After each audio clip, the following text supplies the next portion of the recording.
it's not easy for anybody, but I know that, you know, at the end of the day, she chooses me and I choose her, and therefore, you know, whatever we have to tackle together or individually will always be us together as a team. Prince Harry and Meghan Markle, Duke and Duchess of Sussex, are the modern-day fairy tale we deserve.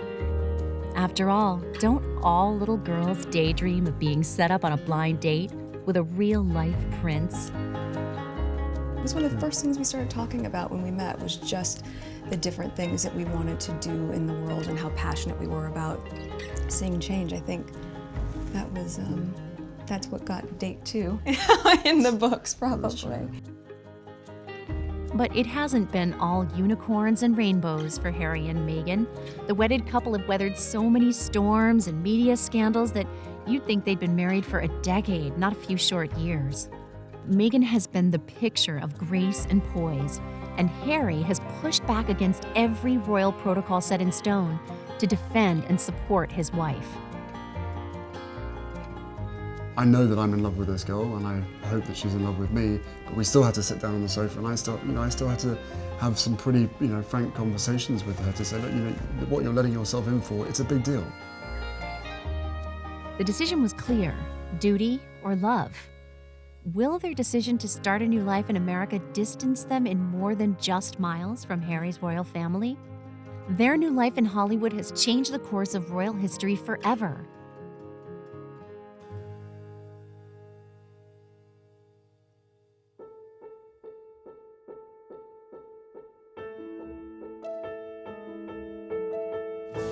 Preparation for a wedding on this scale has been going on for the last 6 months since they got engaged, but even before that. And it's extraordinary, the scale of the preparation, not just from Windsor preparing itself and everything that goes with that, from, you know, road management to security, huge security operation, but then all the finer details of the wedding, the dress, the cake, the catering, the invitations, getting people from around the world over here, the broadcasting, all of that. It's a massive operation, and it's taken all hands on deck, all the households, Kensington Palace, Buckingham Palace and Clarence House, so many councils, the help of the government, the Department for Culture and Sport are on it. It's huge. It's a national, major national event.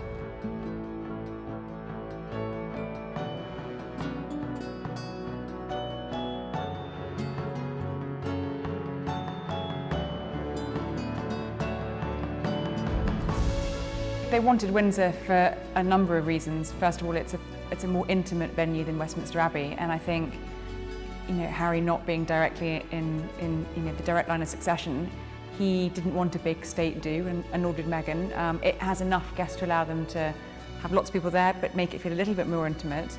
Also, it's a place that's very close to the Queen and the Duke of Edinburgh. They're in residence at Windsor at the moment, so it's easy for them to get to. And also, it's a place that we know that's become very special to them. They've spent time at Windsor together when they were going out before they got engaged. We know they spent time at Windsor Castle and at Frogmore. So all of those things, I think it was a very personal choice. Outside, the streets will be totally packed, but the police will, you know, keep the roads clear. So there'll be, whereas you outside Windsor Castle, you get 6 or 7 deep. Actually on the streets it's 2 or 3, because they have to keep the path clear as well, and that's going to cause a bit of an issue, a little bit of pushing and shoving. So it'll appear very, very packed, only with a few thousand people there. So there'll be a lot of people that'll be disappointed, and probably the best place to see this royal wedding will be at home on the television, because, you know, the action will be taking place behind the old 1,000-year walls of Windsor Castle, so you won't actually physically necessarily see them. So we know there'll be, obviously, their very close family and friends will be there. It's a real mix of, obviously, members of the royal family, people from Meghan's previous working world, so lots of the cast of Suits will be there. We know people like Elton John will be there because he's, you know, a friend of Harry's and worked with him for his charity work with AIDS and HIV. Possibly the likes of Ellie Goulding and Joss Stone, who've done a lot of charity work with Harry. And then there'll be lots of people close to the couple that we don't know of, who are equally close to them but not as high profile. And there's the Beckhams, of course. It's Harry and Meghan, so Harry is, you know, a lot of fun, and I think you will see that coming through on the day. It's going to reflect their characters. We've seen there are 2,600 members of the public being invited to come into the grounds of Windsor Castle. There are a lot of representatives of his charities are going to be there. It feels already much more of a sort of people's wedding almost, with much more of a personal connection, not just with the couple's friends, but with the charities and causes they're interested in who will be part of the day.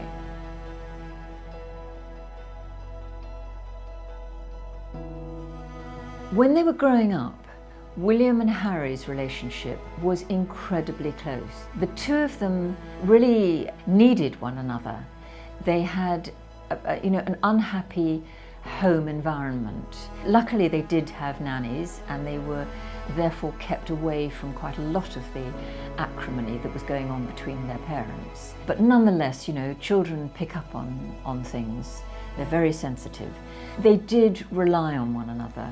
They were very close. The two are very different characters, but they complement one another very well. And they've always had a great banter. They tease each other mercilessly, or used to. William and Harry have always been incredibly close since they've been small children, and there have been, events in their life, tragic events and good events, that have bonded them even more closely. And you will see that on this day. William will be there for him as best man in the way that Harry was. There is nobody closer to Harry than his brother. They are thick as thieves, those two, and I think it will be so lovely for William to see that Harry has found someone that he loves, because for so long it's been the three of them, William, Kate and Harry, and now of course he has someone by his side, and you now have the Fab Four. But that closeness between Harry and William has been such a lovely thing to see as they've grown up. And I think on the wedding day, when the fourth addition to the family enters the royal family, I think that'll be a lovely, lovely moment for William as well. Meghan Markle's wedding day starts pretty early. The wedding's at 12. Meghan will have spent the night at Cliveden, famous hotel very nearby, with her mother, Doria Ragland. And Harry is going to spend the night with his best man, Prince William. Prince William looking forward to being best man, because he says he's going to get revenge on whatever Harry said when he was his best man when Prince William married Catherine. And then they're both will be making their ways, separately of course, to Windsor Castle. The ceremony is being held at St George's Chapel, which is part of Windsor Castle, and it's in the old crenellated walls. What's interesting about the chapel is it's beautiful. It's not huge.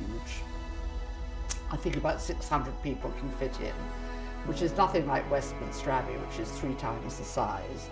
But it's also where the Queen's parents are buried, where the Queen's sister, Princess Margaret, is buried.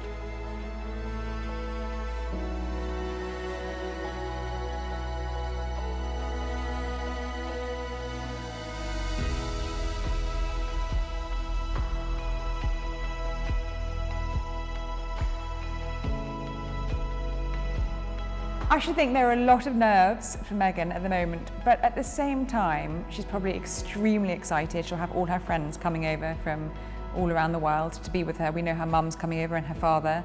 And also she's probably so excited to be marrying the man she loves.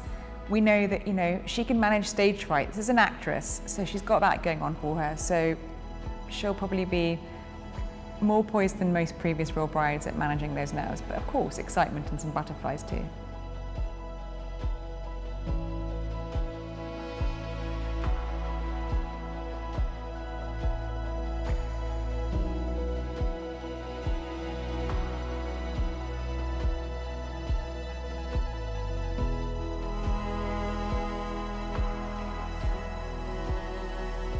We don't know who Meghan is going to be wearing. We don't know the designer. We won't know that until the moment she steps out the car.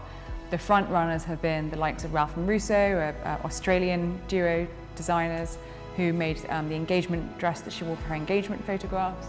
They've been heavily backed. Also the likes of Erdem and Roland Mouret, possibly to do the dress in the evening, because she'll wear 2 dresses. But it's still, despite acres of coverage and speculation, it is just speculation. We won't know. Harry won't know until that moment she steps out the car and we see the dress for the first time.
I'm sure with Meghan at his side, he'll be able to grow and develop all of the issues that he wants to talk about and do amazing good. I hope also that they're given a bit of time to find themselves, have a happy family life. Harry, I always sticks in my memory of having been there at Diana's funeral, this tiny little red-headed boy walking behind her coffin, and you always felt that he was rebelling against something, or he was deeply unhappy. And I think at least with Meghan at his side, he can fulfil his potential and also be at one with himself. He's no longer have that inner struggle that I think has been with him since the death of his mother. Charles and Diana's wedding in 1981 was obviously, the wedding of all weddings. It was on a scale that had almost never been done before for royal weddings. It was huge. It was St Paul's Cathedral, and everything from the dress to the congregation was enormous. And that really set the tone. Charles was first in line to the throne.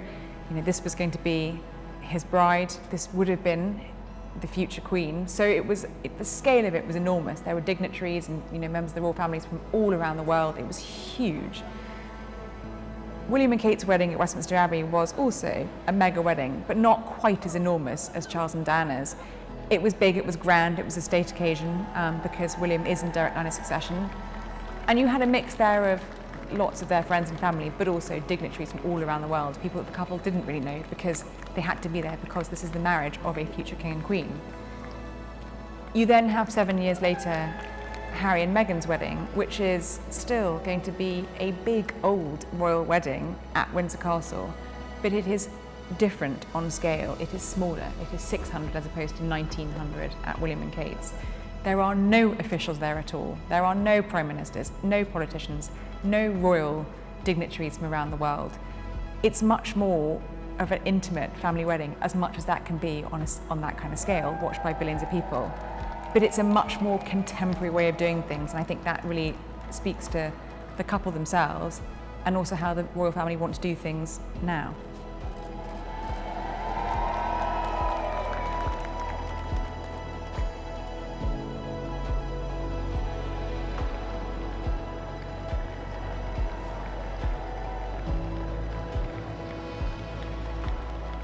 I mean, this is quite a big announcement, isn't it? Harry, I like Harry. And for the country again, and it's a bit of broke a bit of tradition what he's done, but I think it's absolutely fantastic. It means to me with the royal family, everybody wants Harry to get married, including me. And I think this seals it absolutely. And I think if Diana was alive, she'd be so proud of him. This is it. I think she's a very good choice, and I think she'd be good for Harry, and obviously very, very attractive. But I think she will do the royal family proud, and Harry as well when he takes her out and about with him. Well, with the wedding, I should be there. I've got my contacts, and the moment he gets married, I should be around again, ringing my bell as I do, congratulate him, and that's what Town Criers came into this world for. Without doubt, this will be the biggest royal wedding of the year, even though we have two. There's no question that all eyes will be on Meghan from America and Prince Harry when they marry at Windsor Castle.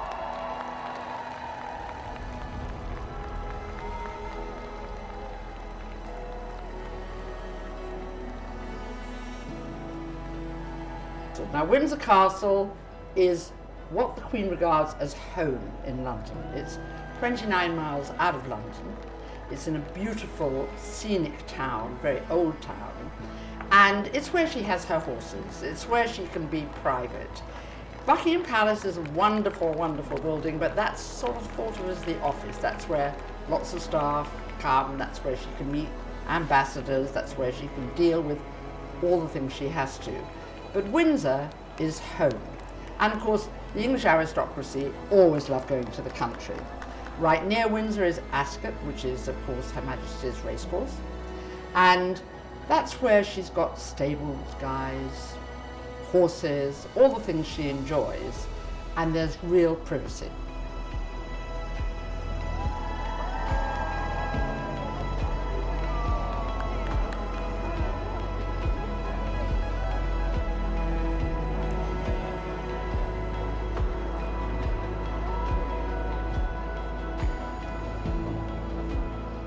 society's perceptions, both of the monarchy, I think, but also areas of the Commonwealth and underprivilege. And I think, therefore, there'll be something quite serious and quite measured about the ceremony. I think it's a really interesting time for the royal family, and I think this marriage sort of cements a transition that's been happening for a while, with the monarchy modernising and moving with the times. If you look back to, 30 years ago, even, divorce was such a taboo. It's no longer a taboo. Our next king and queen again are both divorced. So the fact that Harry is now able to marry someone who's been divorced isn't an issue. It's a great thing. She's mixed race. That would have been an issue probably years ago. It isn't anymore. It's great. It means that Harry's wife is going to be much more reflective of society in general than the sort of blue-blooded people who've married into the royal family previously. So I think it's a brilliant thing. But above all of that, they're clearly in love. So that's all the other things are just a bonus in helping to show a much more modern, relevant monarchy.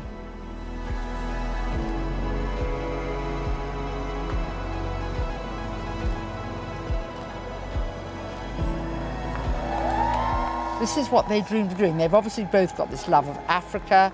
She said she wanted to get involved with charities over here and push the things that she believes in: gender equality, caring for children in Africa. You saw her barefoot in Africa, in Rwanda. She's obviously a very modern and, of course, very American star who is obviously very ready to pick up the reins of doing what she can to help the world.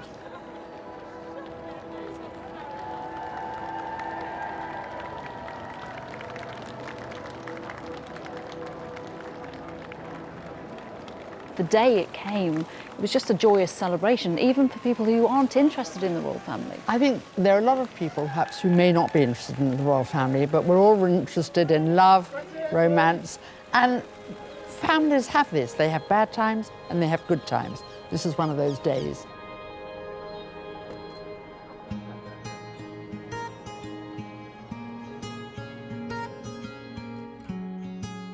Happily Ever After has finally arrived.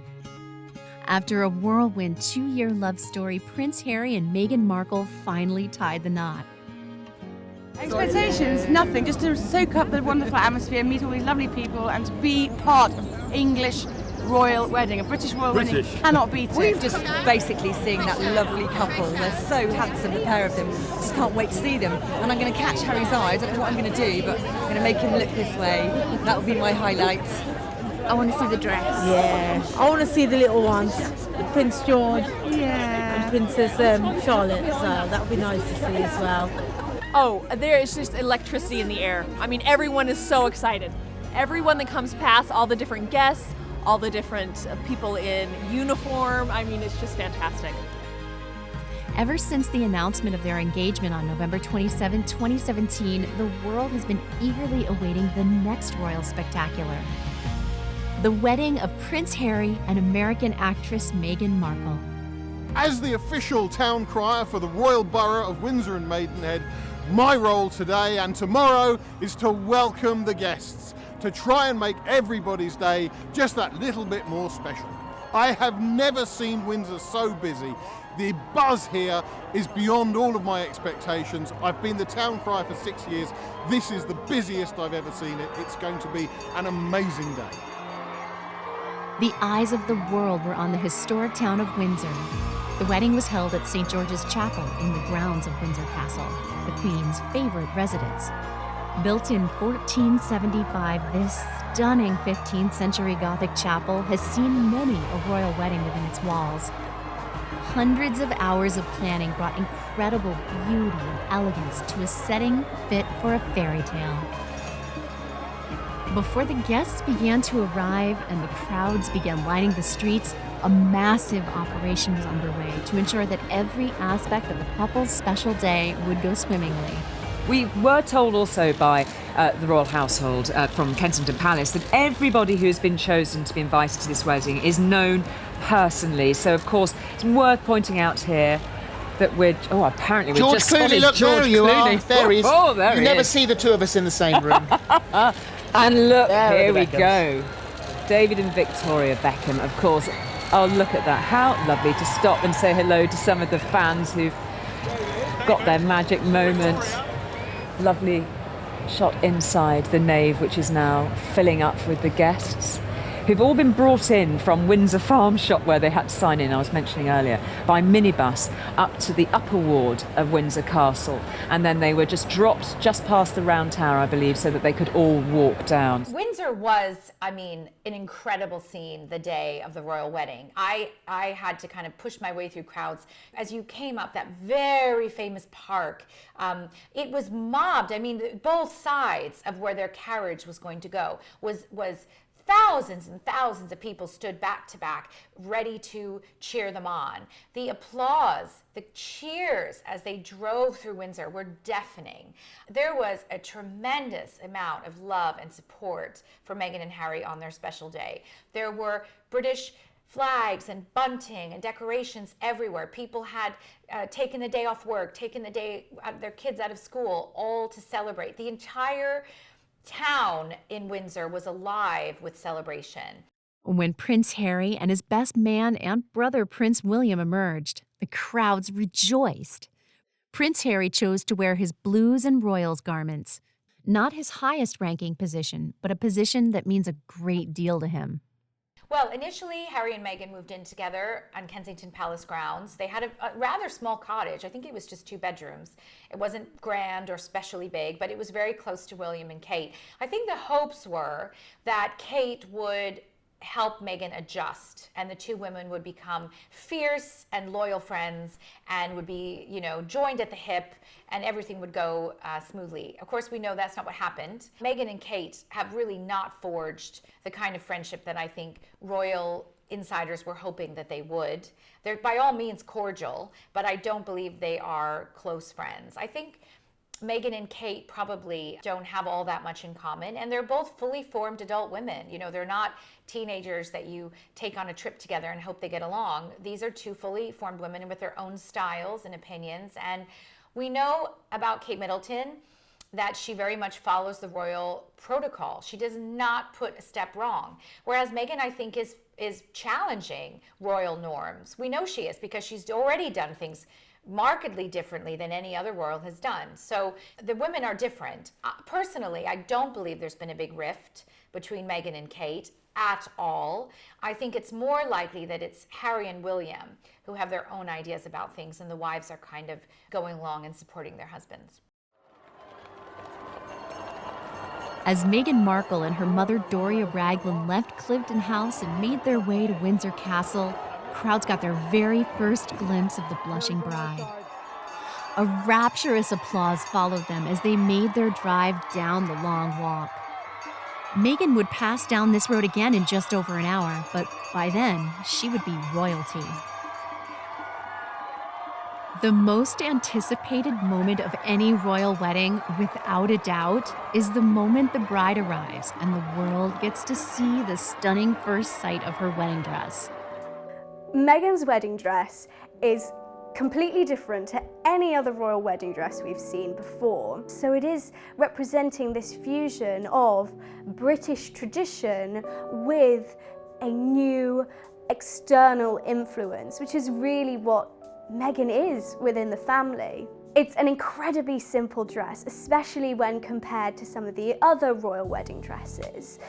The real showstopper element for Meghan's wedding look was her veil, which actually took longer to create than the wedding dress itself. Around the edges of the veil, it's embroidered with the emblems of the different Commonwealth nations, but also with sprigs of wheat, which are a typical royal symbol which represent peace and hope, and also California poppies to represent her background. In a really touching element, they also included flowers that grow around their home in Kensington Palace to really bring it back to this personal element that was very important for Meghan and Harry during their wedding celebrations. While Claire herself is a British designer, Givenchy is a Parisian fashion house, a French designer. And so really that surprised a lot of people because traditionally royal women will choose a British fashion house to design their wedding dress. So it was quite a statement, quite a departure from Meghan, but I think it showed how determined she was to do royal style in her own way. And I think Givenchy was an especially interesting choice because it had been one of the favourite designers of Wallis Simpson, but also of Audrey Hepburn as well. So you have this kind of incredible legacy behind it. And so for Meghan to be the new kind of famous royal woman wearing it was really interesting. The wedding dress itself was an incredibly simple design, one of the most simple royal wedding dresses we've ever seen. It was very beautifully tailored. It had this very classic bandeau neckline to really frame the beautiful diamond fringe tiara that Meghan had selected from the Queen's collection. But it was softened with a beautiful light tulle veil, which was embroidered with the flora and fauna of every different Commonwealth country. So I think that was a lovely touch from Meghan, showing her support for the tradition that she was marrying into. I met with Meghan late last year, and so we had an initial meeting, and then I found out in early January. Oh, it was an extraordinary moment when she told me. Of course, it's an incredible thing to be part of such a historic moment, and the fact that also the opportunity to work with her. It was very collaborative. I think she had very much seen my work and knew what I did.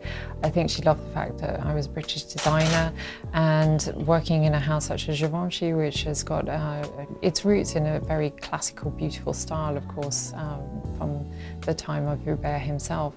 So it was a wonderful way to kind of start the collaboration with her, just talking about that and also finding what she really wanted for her day and just to find the absolute perfect style for her. It's a process to actually work on a dress such as this, and part of it was really conversations at the beginning, and then through a series of sketches that I proposed to her, and we exchanged conversations about what would be the ultimate sort of lines and proportions and the scale of the dress.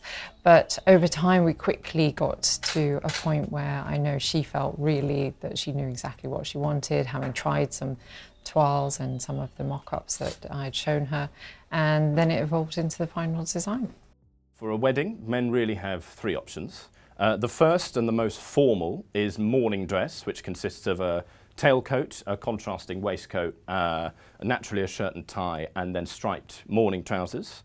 Alternatively, a gentleman may prefer a lounge suit and a shirt and tie, which is not dissimilar to a conventional business suit, but it is a bit more elegant, a bit more special, and a bit more dressy, if you will. And the third option that's becoming increasingly popular that's appropriate for an evening wedding is black tie. A lot of people had mixed feelings about Meghan's wedding dress. Some people felt it was too big, it overwhelmed her, the material was quite stiff so it didn't show her beautiful figure. There were mixed feelings about the dress. I personally thought it was very elegant, very Jackie Onassis, and it was lovely. However, there were no mixed feelings about her Stella McCartney party dress that she put on after the wedding. That was universally said to be a winner. And many people, including myself, actually preferred that dress. It was just a knockout. And there's some very famous video footage of Meghan and Harry exiting the palace to get in a very fancy Aston Martin or to drive to the reception. And she's got this beautiful white voluminous scarf billowing, and they look like they are literally in a James Bond movie. Harry looks so dapper. They are the most glamorous, gorgeous, sexy, beautiful couple in that moment.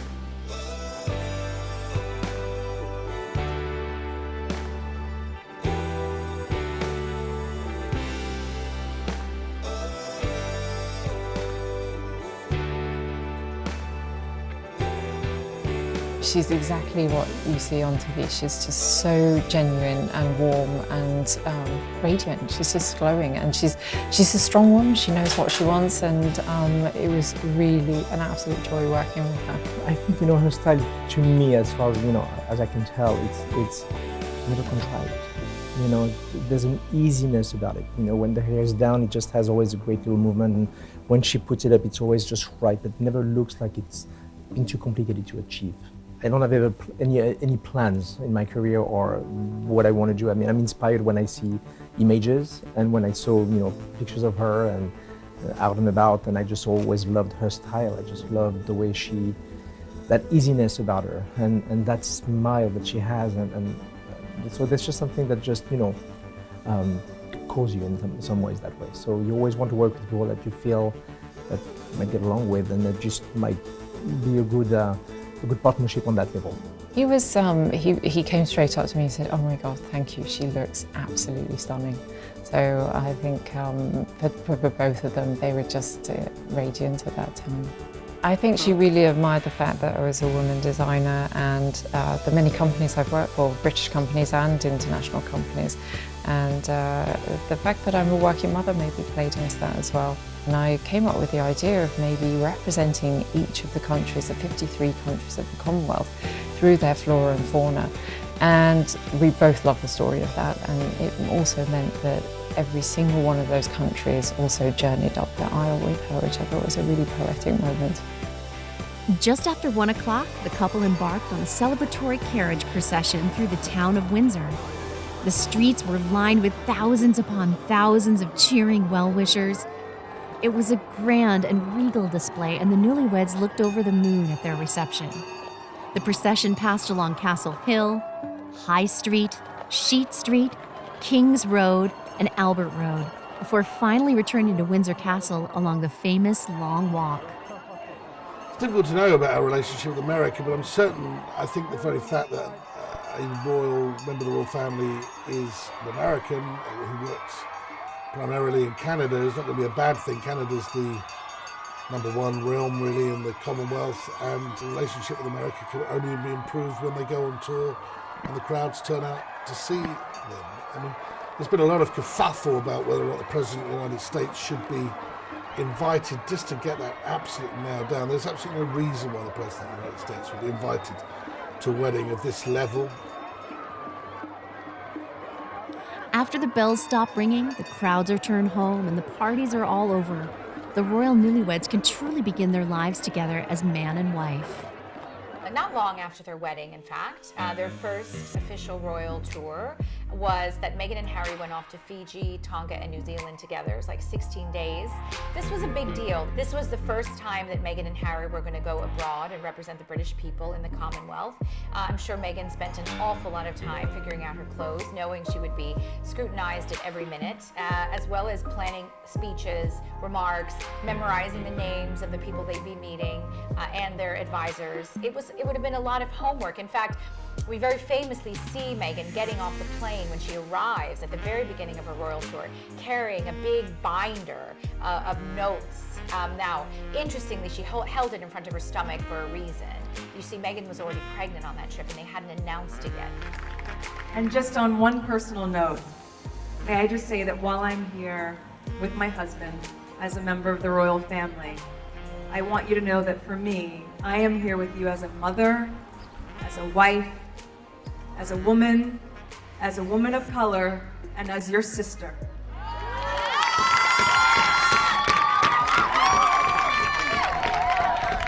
I am here with you, and I am here for you, and I thank you so much for showing my husband and I the spirit of Ubuntu. And I look forward to our time over the next few days together. Thank you so much for having us. There seemed to be very, very good responses. It was unconventional by royal wedding standards in some ways, but it had passion. And if you don't have passion at a wedding, when will you have passion? I mean, the first miracle, the first big occasion Jesus did, the first great gig Jesus did was a wedding. And it was full of passion and life and in joy. And that was there today. And if you can't do that at a wedding, when can you? Prince Harry chose an American girl, Meghan Markle, to be his princess. Their wedding at Windsor Castle caught the attention of millions of people across the globe and brought Britain and America together.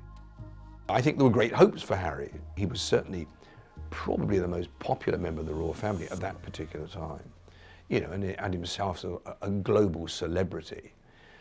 And so everything looked good and remained so until, you know, his marriage. And there was a lot of, I would say, controversy, but, you know, for the first time here you had a prince of the realm marrying an American divorcee of mixed heritage. But actually, I think the general feeling of that was very positive. I mean, I was at Windsor commentating for a US network about it. And personally, I thought it was an amazing step forward for the royal family that you know, 20, 30 years ago, this probably wouldn't have happened. But it gave you an insight into where not only the royal family, but we as a race, we as a country and the world actually was moving. And I'll never forget St. George's Chapel. I mean, who would have thought in this sort of bastion of royalty at a castle that the Royal Chapel, the Chapel Royal, St. George's Chapel rather, would have housed a black choir, a beautiful choir singing the American priest that sort of ran overtime by about 20 or 30 minutes and so forth. I mean, it was an extraordinary day out, really, for royalty in that sense. But of course, you know, no one could have predicted that two years later that Harry and Meghan move across the pond. Well, from my perspective, there was this most extraordinary sense of intimacy. It did feel, when doing the vows, that it was just the three of us, despite the fact that there were all these millions and tens of millions of people elsewhere. It was very close, very personal, very intimate, and very beautiful. It was a really mesmerizing experience. Well, I'm happy that this has been a day of joy and happiness for both the royal couple and the families, but for everybody who was there in the church, and by church I mean those who were physically present and those who were virtually present. Church is bigger than space, than physical space. Absolutely. And it was a church with millions and millions of people there, not just watching, as you say, not watching a performance, but watching two people who are in love and who have come to God to bless their love in their lives, and the whole world rejoiced. That's such an incredible thing. As my grandma would say, that's a glory hallelujah moment. Touchingly, as Meghan's father could not attend the ceremony, Meghan walked the first portion of the aisle alone, and Prince Charles walked with her for the rest of it. And whilst we didn't get the romantic balcony kiss on Buckingham Palace, the couple did share a kiss on the steps of the chapel as they left. Harry and Meghan decided against the fruitcake tradition for the all-important wedding cake, instead opting for a lemon elderflower cake made by Claire Patak of London's Violet Bakery. Marking the beginning of their happily ever after, Harry and Meghan's wedding will be remembered in history as one of the most spectacular royal events of all time. From the initial announcement of their relationship to the engagement and all the way to the wedding, Harry and Meghan were the hottest headline in every newspaper. All that attention began to cause more and more problems. William looked at Harry's relationship with Meghan that was going at a fearsome pace and uttered a word of warning. Said, look, you know, are you sure? Are you sure about this? You are going very, very, you know, you're moving fast. And I think it was, I think, the most legitimate remark for William to make as his older brother. You know, their parents' marriage had disintegrated very largely because the two didn't know one another when they got married. They'd moved too quickly for altogether different reasons, but they had moved too quickly. So William was just adding a voice of caution, and Harry, I think, took it very badly. There were other friends of Harry's, old friends, who said much the same thing, and they, again, Harry took it very badly, and those friendships are now not what they were. The pressure on Meghan and her family were like nothing she'd ever experienced. Insignificant family disagreements became international feuds. Difficulty with handling her father's exploitation by the media led to him being cut from the wedding plans, and this stress led him to suffer a life-threatening heart attack. The royal wedding of Harry and Meghan was one of the most celebrated and unforgettable spectacles the world has seen in a long time. A historic day, a pure celebration of joy and love. Their happily ever after begins now.